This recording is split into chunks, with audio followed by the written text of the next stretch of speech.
Bueno, antes de iniciar este piloto es dedicado a mi abuelo, que falleció recientemente, Rafael Piña, el zurdo. No le gustaba mucho la lucha americana que yo veía, pero aún así respetó mucho mis gustos. Entonces, zurdo, donde quiera que estés, espero y te guste mucho este piloto. El siguiente podcast ha sido pagado por Historias del Wrestling. Hola, sean bienvenidos a Historias del Wrestling, el podcast donde a un fan de las luchas como yo, Rafael Hernández, le contaré a mi amigo no tan fan de las luchas, Cristian Barrientos, y a ustedes historias curiosas, tristes, que les harán reflexionar y les darán que también el mundo de las luchas a veces es un mundo muy turbio y muy surrealista. ¿Cómo estás, Cristian? Curioso. No sé qué va a pasar hoy. Ok, Pero bueno. hoy va a ser un tema un poco light, Ajá. entonces espero y te guste. El gran error que había era que los altos mandos eran sujetos que nunca han estado en una pelea. Ellos nunca tuvieron a alguien que entendiera el wrestling o la mente de los fans del wrestling. Ellos nunca entendieron la naturaleza del negocio. Bret Hart respetó a la empresa WCW. ¿Okay? Correcto. World Championship Wrestling fue una empresa con base en Atlanta que era parte de la Alianza Nacional de Wrestling, que era en su tiempo la mayor promotora de wrestling en Estados Unidos. Okay. Te voy a dar algo de contexto. A mitades del siglo pasado, el wrestling no era manejado como lo conocíamos. No había nada más una empresa mundial que era conocida y que controlaba todo. Era a partir de, a lo largo del país, ciertas partes de México, de Canadá, eran territorios, eran como estados. Ajá. Tu producto no podía salir a otras partes de otro lugar. Tus luchadores tal vez sí, pero tu producto no. El producto sería la lucha, el Exactamente. espectáculo. El espectáculo, tus Correcto. programas y todo eso. ¿Ok? Había grandes promociones como Wrestling Hollywood en el sur de California y Big Time Wrestling, que ofrecía su producto en el norte de California y en Detroit, Michigan. ¿Ok? Entre estas promociones estaba Georgia Championship Wrestling, una promoción que fue fundada en 1944, que estuvo en la alianza desde su concepción en 1949. La alianza se creó en 1949, por si acaso. Okay. Hasta 1984. Su programa insignia se llamaba World Championship Wrestling, ¿okay? Que se transmitía los sábados en el canal TBS. Su show era lo más visto en el canal en esa región, hasta que la nación de Vince Kennedy McMahon atacó. ¿De quién? Vince McMahon. En pocas palabras, Vince McMahon, el dueño de WWE. Okay. Bueno, a ver. Y ahorita ya no es el dueño, pero el que fue el dueño. ¿Es el tipo de los memes? El que huele el dinero y todo eso. Ok. Él. Ok. Correcto. En un evento conocido como el Sábado Negro, que a grandes rasgos es que Vince McMahon compró el slot de televisión de Georgia Championship Wrestling, usando el mismo nombre, llevó a la ruina a ese programa. Pero ¿cómo pudo haber sido eso? Cuando McMahon recibió la compañía por parte de su papá, Vince McMahon, señor, se abandonó la Alianza Nacional de Wrestling, y empezó su proyecto de expansión, lo que conocemos ahora como WWE. Y empezó a comprar las distintas compañías chicas, los distintos territorios. Entre ellas GCW, que así lo voy a llamar a partir de ahora. Pero la gente del sur no quería que la gente del norte los volviera a vencer. Ajá. Otra vez.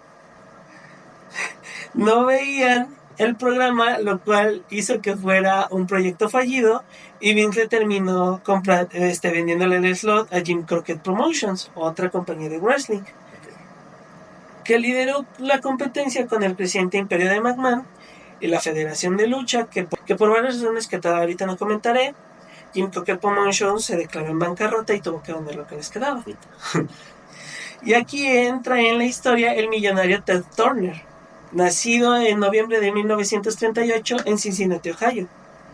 Entre las cosas más destacables que ha hecho fue crear CNN, que fue muy controversial porque ahí transmitieron la guerra de golf en vivo. Eso hizo que le dieran el título del hombre del año en la revista Time, al igual que a Donald Trump hace unos años. Y también la creación de... Sí, esa es la comparación que tenemos. Correcto. Y también la creación de sus canales insignia, TBS y TNT. TNT lo conoces aquí porque en Latinoamérica transmitían un chingo de veces Harry Potter. Ajá. Ted, al conocer el producto de GCW, apostó por ellos, porque fue el programa más visto de wrestling en ese tiempo, WCW. Los primeros años no fueron lo esperado, hubo muchas malas decisiones. Hasta que un día Ted Turner le preguntó a Eric Bischoff, que ahorita hablaré de él, por qué la federación tiene más rating que los shows de WCW si tenían mejor calidad. A lo que Bischoff respondió de manera directa, y cito, porque WWF tiene un programa en prime time los lunes en la noche en el canal USA. ¿Qué hizo Turner al recibir esa respuesta? Pues solo le dio a WCW su propio programa en prime time los lunes en la noche en el canal TNT. Y así comenzó Monday Night Nitro, el 15 de septiembre de 1995, en vivo desde el Mall of America en Minneapolis, Minnesota. Antes, WCW hacía en ocasiones muy extrañas sus shows. Lo hicieron en Disney World, en varios lugares, y el Mall of America es un lugar muy grande.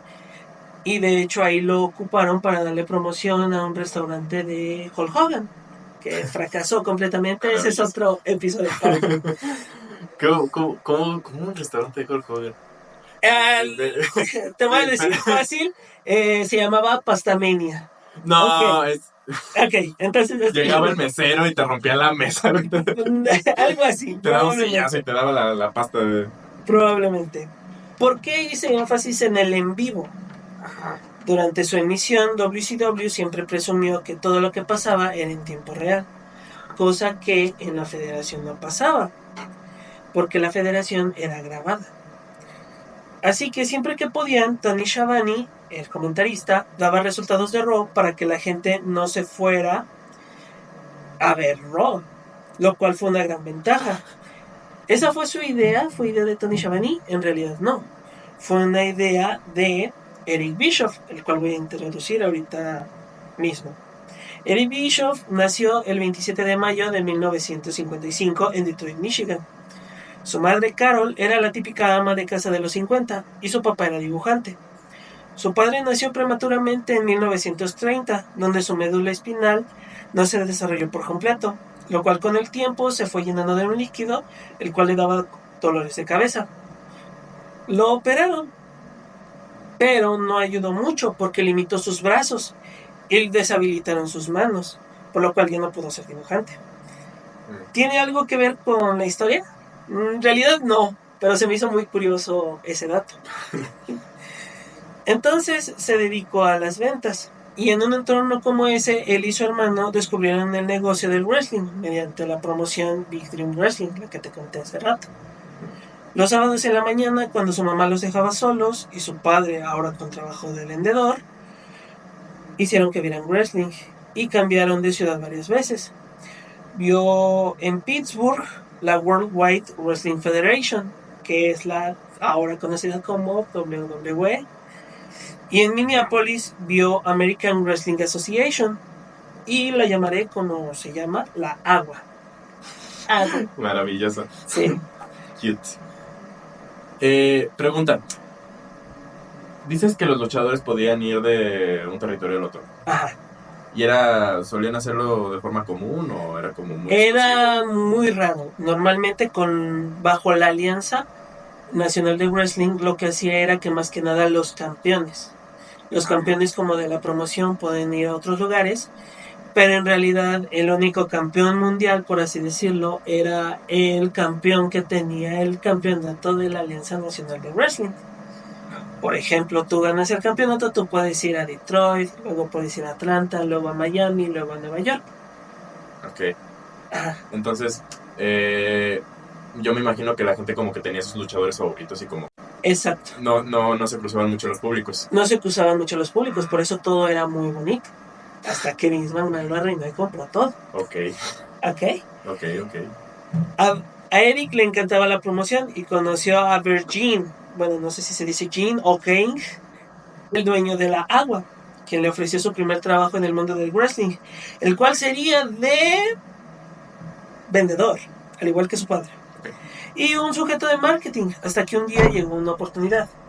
Minji Knockerlund, el legendario anunciador de la agua, se fue a la federación con McMahon.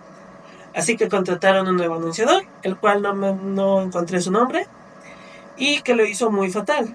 Un día tenían que hacer grabaciones y pasó una hora, hora y media, 2 horas y no llegaba. ¿Por qué crees que no llegaría? Yeah. Porque estaba en la cárcel. Fue detenido. Eric no sabe cómo llegó el anunciador a la cárcel. En sus palabras, él estaba sentado en su oficina, llegó Byrne y le dijo, tú tienes corbata, hay que hacerlo. Y lo hizo. Lo hizo muy mal. Él dice que no tenía nociones sobre cómo presentar, tuvo que hacer entrevistas y no supo cómo llevarlas a cabo. Pero al menos no estaba en la cárcel. Exacto. No estaba en la cárcel, pero le gustó hacerlo. Okay. Entonces siguió practicando, tomando consejos, llegaban anunciadores que lo hacían mal o terminaban en la cárcel. Y los despedía. Perdón. Es muy común que los anunciadores terminen en la cárcel. No es nada común que terminen en la cárcel. No. Ok. Los despedían, entonces Eric ayudaba con las presentaciones hasta que al final se quedó como anunciador permanente. Lo cual él dice en sus palabras que tal vez perjudicó las finanzas de la promoción, porque tenían varias deudas y al final, como todas, la agua terminó vendiéndose a la federación y Eric se quedó sin trabajo. Al estar sin trabajo en 1991, Eric empezó a ver WCW. Él, como alguna esperanza, le mandó sus videos como presentador y así llegó a la empresa de Turner. Los primeros años de WCW y Bischoff fueron tranquilos, en cierta manera. Entonces vamos a regresar al 15 de septiembre de 1995. Ese día cambió la historia del wrestling en Norteamérica. WCW ya contaba con más ventajas. Con Bischoff a la cabeza y la billetera ilimitada de Ted Turner, empezaron a ponerse alto con la federación. Una gran ventaja que contaron ese día es que Monday Night Raw no fue transmitido. Normalmente a finales de los 90 había semanas en las que no transmitían el programa. Ahorita ya por contratos más rigurosos con las televisoras, las 52 semanas al año deben de tener su producto, porque es producto en vivo y es fácil de hacer. De hecho, en la pandemia hubo muchos episodios que eran relleno total, que casi no había luchas porque no podían luchar, pero metían muchas luchas grabadas y todo porque tenían que llenar ese slot. Pero en esos tiempos no había problema, entonces no fue transmitido. Entonces, a un público casual le dijeron, oye, hay un programa de lucha los lunes, refiriéndose a Raw. Y buscaron hasta que encontraron Nitro, el cual le sirvió a tener muchas caras conocidas como Hulk Hogan. Y en ese episodio inicial salió Lex Luger. Lex Luger, tan solo horas atrás, había estado en un evento en vivo de la federación, pero se terminó su contrato y se fue a WCW, lo cual en ese tiempo se podía hacer mucho, porque era más como que contratos hablados, no era contrato de papel. Había mucha confianza con los luchadores. Ajá. A partir de eso empezaron a ser más estrictos. Claro. Sí, son las corporaciones. Sí, digamos que el primer episodio de Nitro fue un éxito. Debutaron en el lugar y momento indicados. Tanto así que le ganaron a Raw en los ratings por 83 semanas seguidas. De hecho, Eric Bischoff tiene un podcast que se llama 83 semanas, refiriéndose a eso, porque estuvo en su cargo. En 2 años vimos en WCW una programación más dedicada a los jóvenes y adultos, la creación de unos stables más famosos del negocio, talentos de la federación yéndose a lo que parecía un barco hundiéndose. ¿Qué pasaba en la federación para estar así?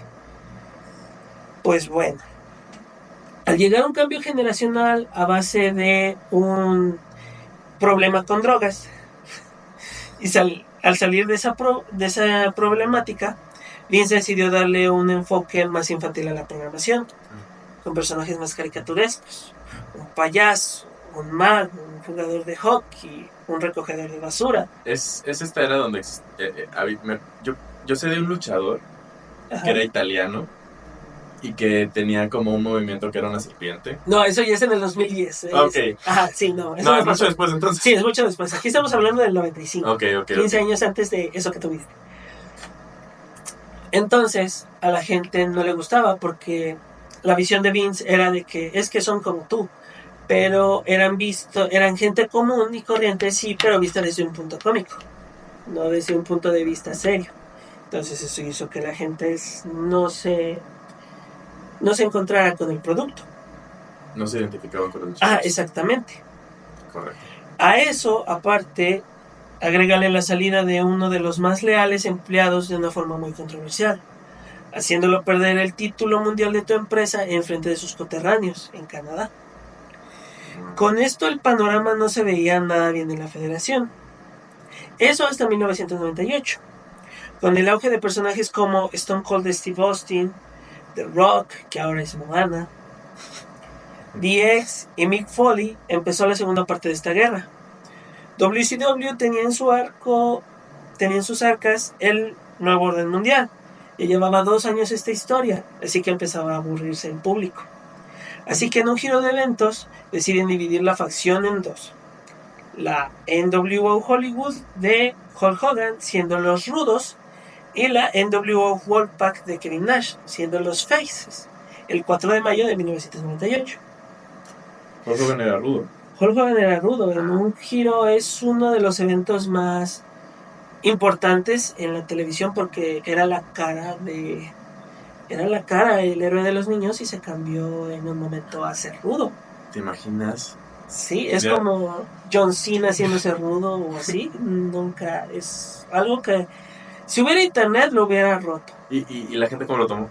La gente lo tomó muy mal. De hecho, hay un video que tal vez ponga en la descripción, donde se ve cuando se hace rudo aventaron basura. Hubo un sujeto que quiso entrar al ring a golpearlo. ¿Ok? Güey, ¿te imaginas? Sí. Estamos llegando al punto clave. Sé que he dado demasiado contexto y aún falta un poco más de contexto, pero es importante todo esto para que entiendas por qué pasó todo lo que pasó. Okay. En un episodio de Nitro, con una semana de anticipación, de hecho lo anunciaron un jueves, en el Georgia Dome, Hulk Hogan perdió su título ante Bill Goldberg, un luchador creado por WCW. Bill fue un jugador de fútbol americano, quien después de no recuperarse de una lesión en el abdomen, firmó con la empresa de Atlanta, ya que en su estancia en la ciudad conoció a varios luchadores de la empresa. El acto de Goldberg fue una gran respuesta de WCW a la creciente era de la actitud de la federación, quien ya estaba hombro a hombro en la competencia de ratings. Bill fue tan importante porque fue un luchador debutante en WCW, no lo habías visto en otro lado. Entonces, eso fue muy importante para ellos. Tuvo una racha de 173 luchas sin perder. Muchas luchas fueron infladas, hubo luchas que no pasaron, de repente pasó de tener 25 a tener 35, y así hubo un punto donde dicen, tienes que luchar diariamente 2 veces para llegar a eso. Pero pues fue inflado, como todo en la lucha libre profesional. En Starrcade de 1998 perdió el título y perdió su racha el día de su cumpleaños contra Kevin Nash. Nash dice que él tiene las de ganar en eso porque es el aniversario luctuoso de su madre. Entonces, no le importó su cumpleaños.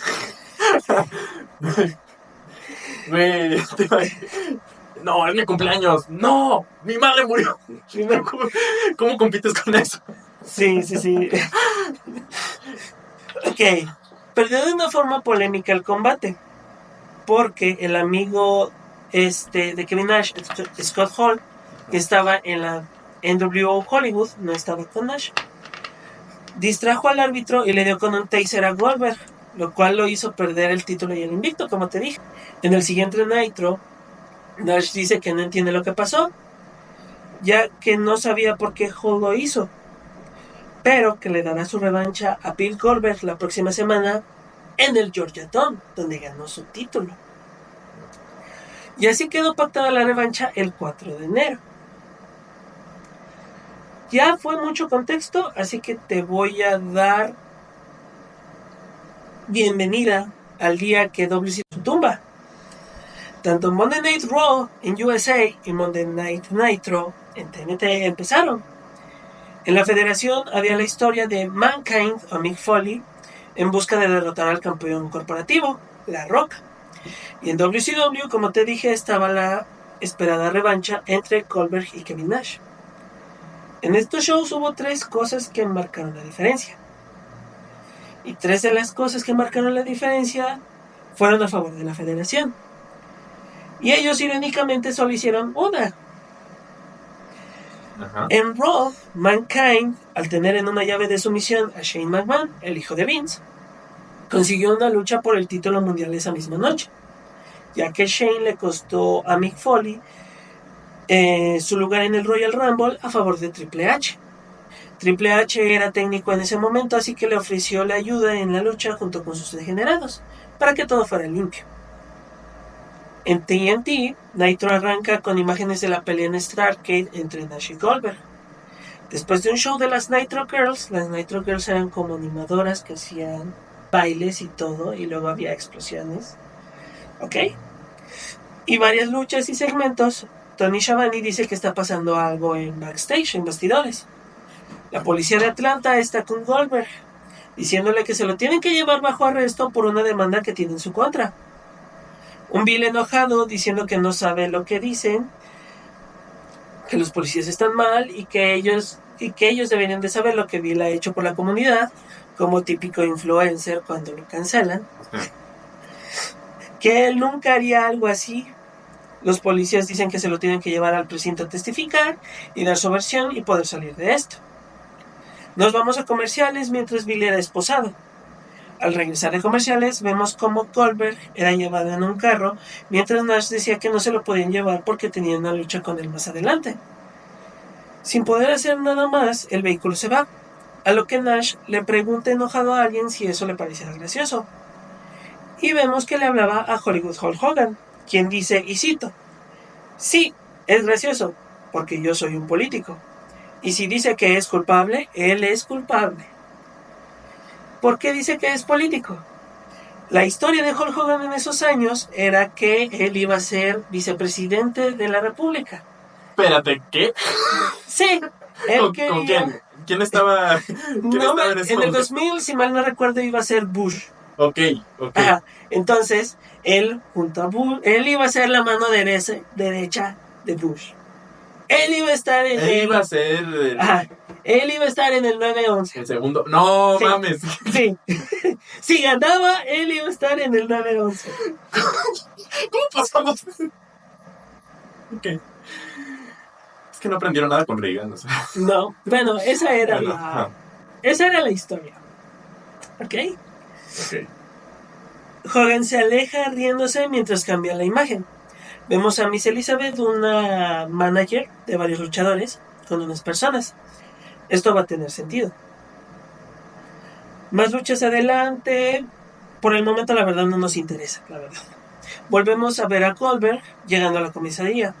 Lo registran, todo normal, hasta dejan que las cámaras los acompañen. Eso está siendo transmitido. Esto está siendo transmitido, o sea, está muy cabrón. O sea, tú ves que antes dibujaban los juicios. Ajá. No, ahí sí dejaron que las cámaras entraran y todo. ¿Ok? Entonces, le comentan a Bill por qué fue denunciado. Fue denunciado por acoso. Bill fue un acosador. Esto no es 2020, así que no nos interesa. Es un plot, o sea. Sí. Y entonces, ahora le dicen que Miss Elizabeth fue quien le demandó. Ajá. Jack, el amigo policía de Bill, dice que los detectives sí están tomando su declaración, que van a tomar la de Bill y que atarán todos los cabos sueltos y que verán el veredicto dentro de 6 a 12 semanas, después de un juicio exhaustivo. Pero, como es un show de wrestling, se evitarán todos esos procesos y quedará en máximo 2 horas.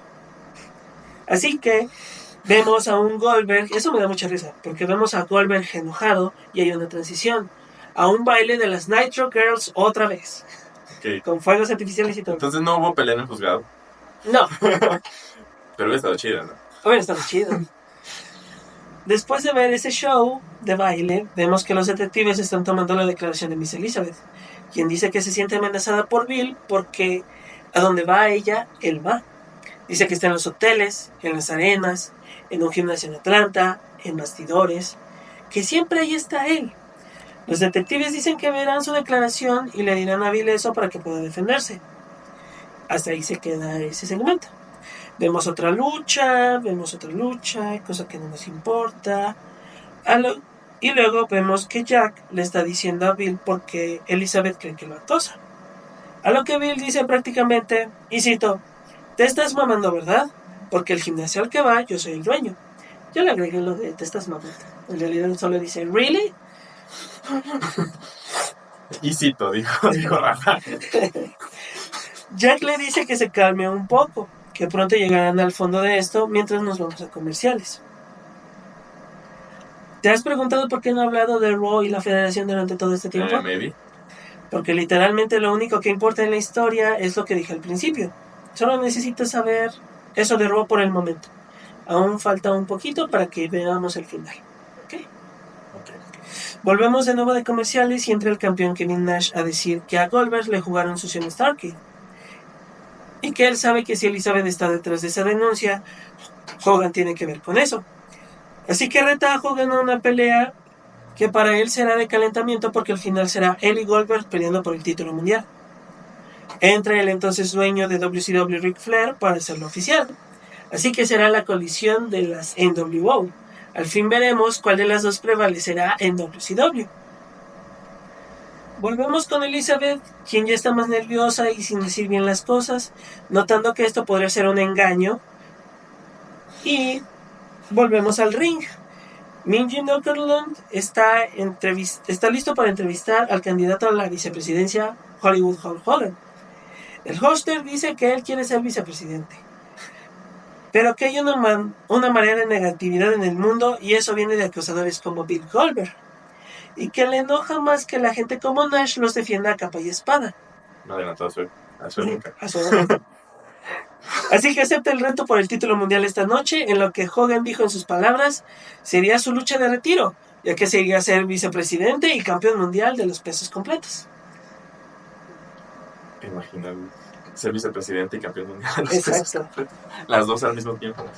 ¿Te acuerdas que te dije que pasaron 3 cosas en esta noche que ayudaron a la federación? Aquí viene la segunda. Al terminar la prueba de Hogan, Tony Schiavone dice una de las frases más infames en el mundo del wrestling, y cito: si hay gente pensando en cambiar de canal a nuestros competidores, no lo hagan, porque tenemos entendido que Mick Foley, quien luchó aquí como Cactus Jack, ganará el título mundial. Eso pondrá algunos traseros en sus asientos.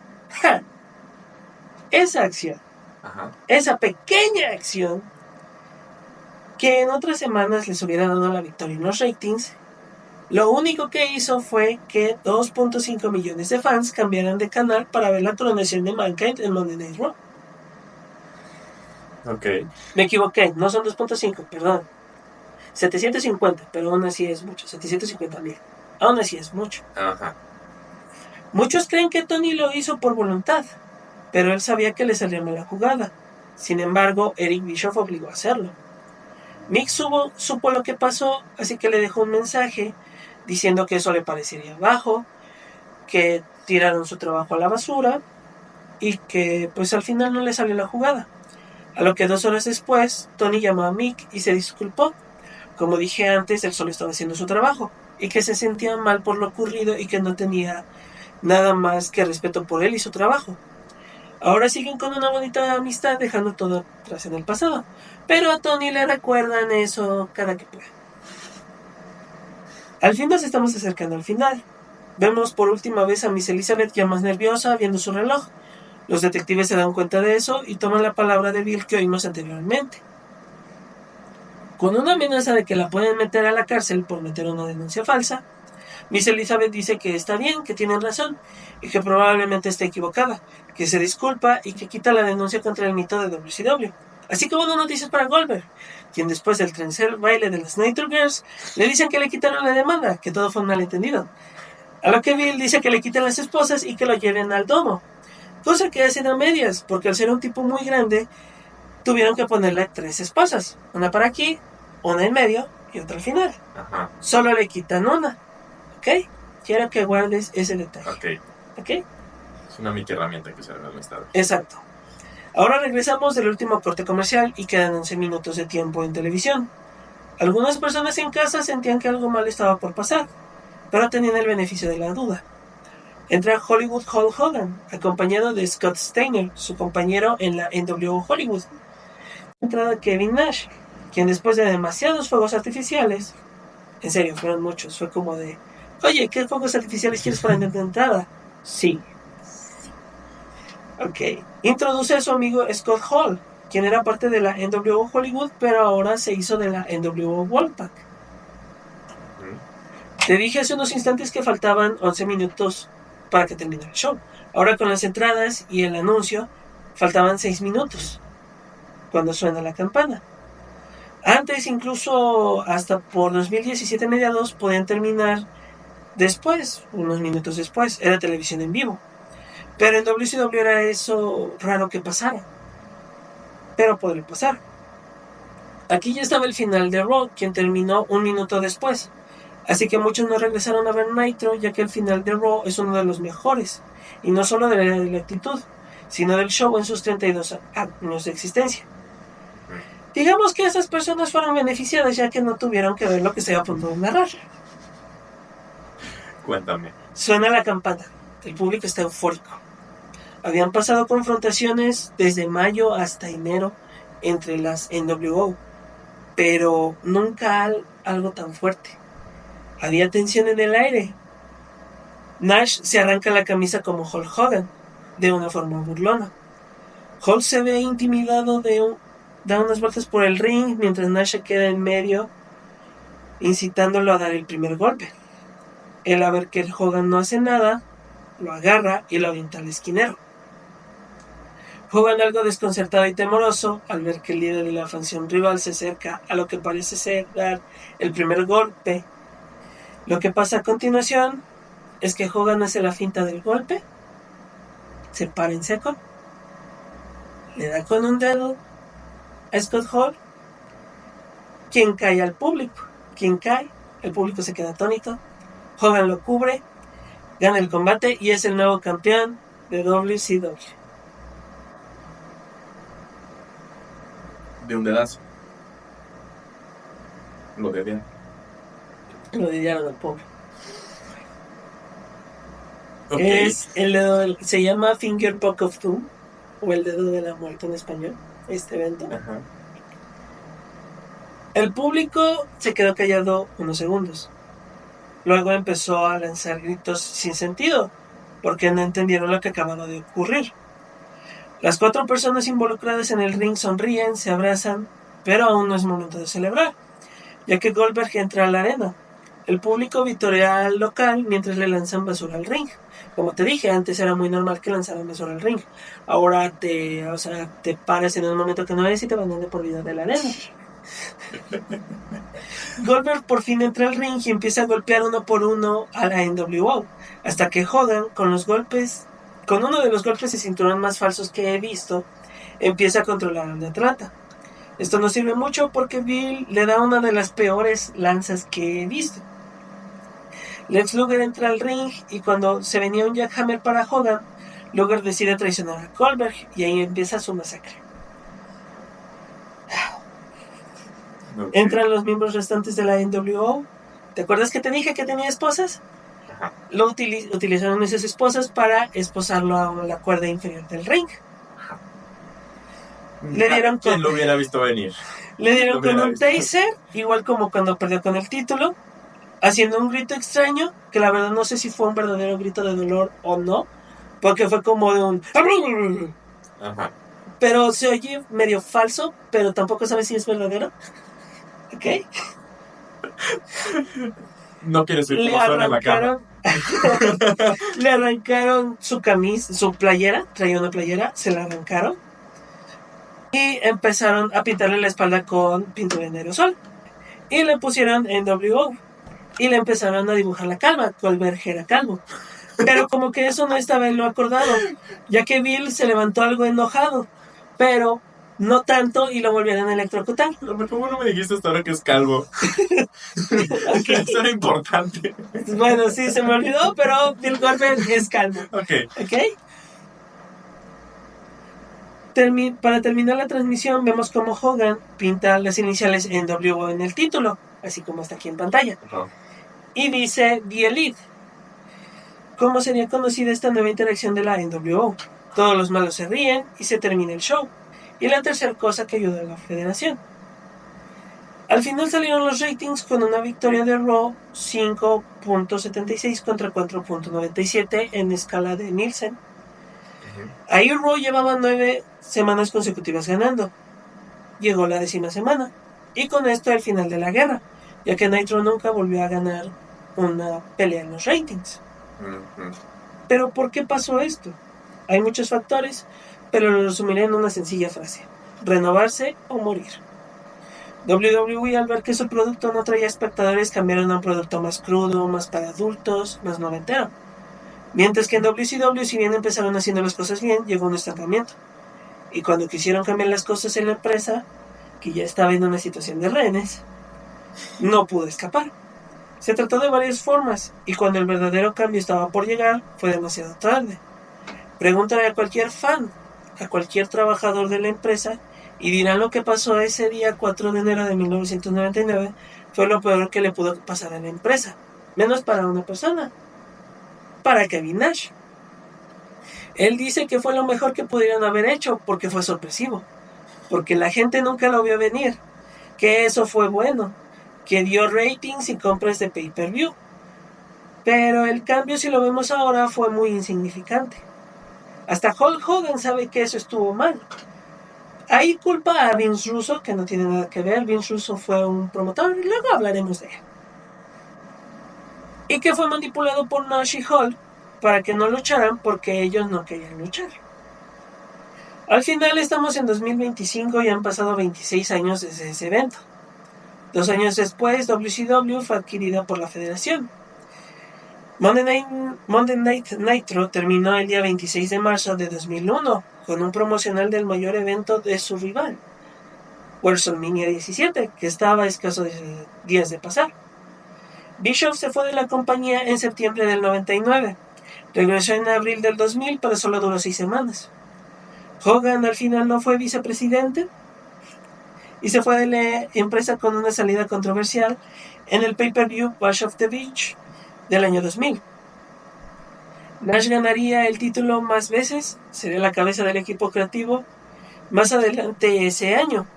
Eric Bischoff lo llamó, y cito, Big Lazy, porque su trabajo en ese puesto tuvo muchas luchas de retiro hasta que al final se retiró y ya no pudo regresar, porque WWE compró la empresa de Atlanta. Sí regresó, pero al final regresó en la WWF. Goldberg, después de esto, luchó en una lucha de taser colgado. Tuvo varios feudos. Se lesionó y terminó con la carrera de Bret Hart. Se lesionó otra vez. Ahora al golpear vídeo real y sufriendo una hemorragia aquí en su Okay. Se hizo heel y al final fue sacado de televisión por una cirugía y su contrato no fue comprado por WWE una vez adquirieron WCW.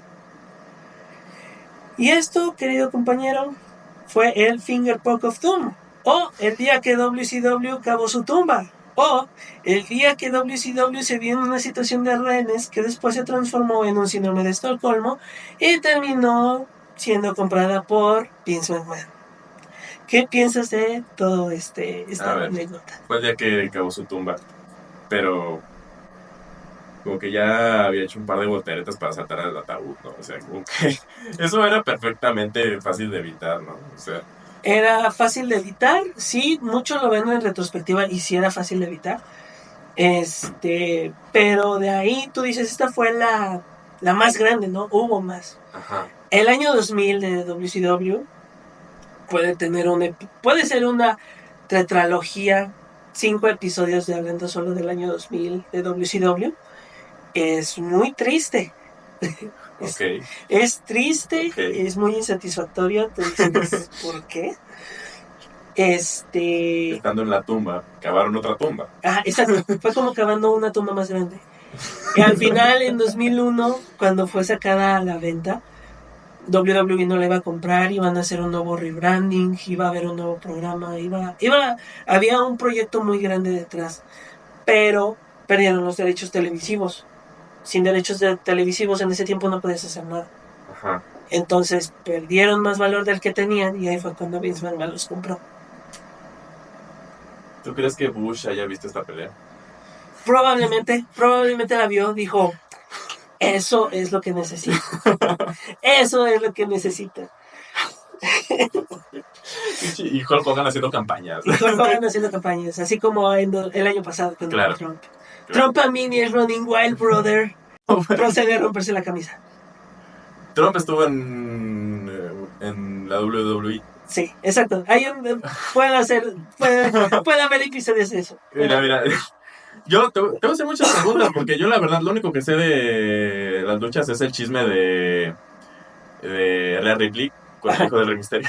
Ok, sí. Y un poco de la historia de Roman Reigns. Roman Reigns, ok, sí. Fuera de eso, mira, me dices que Donald Trump estuvo en la WWE y es una sorpresa para mí. Sí, es una sorpresa. Una vez compró. De hecho, es que es muy bueno. Pero anunciaron a Donald Trump y bajaron sus acciones. Pero es por una serie de eventos desafortunados. Ahora que lo pienso, conociendo a Donald Trump, no era una sorpresa, pero me tomó con la guardia baja. Sí. Para terminar, este podcast es creado más que nada porque yo conozco mucho de lucha libre y veo muchos canales de lucha libre que hablan bien del tema, la verdad. Pero lo hablan contando tantos tecnicismos que no... Gente como tú los verías y no lo entenderías. Uh-huh. Hablan como si ya hablan para el fan del wrestling, no hablan para el no fan del wrestling. Y hay tantas historias interesantes como esta que me encantaría que la gente supiera y por eso te tengo a ti. Mira, yo te agradezco porque yo no habría sabido esto. Yo no puedo... Ahora que lo sé, no puedo ver mi vida sin saber que Goku iba a estar en el 9-11.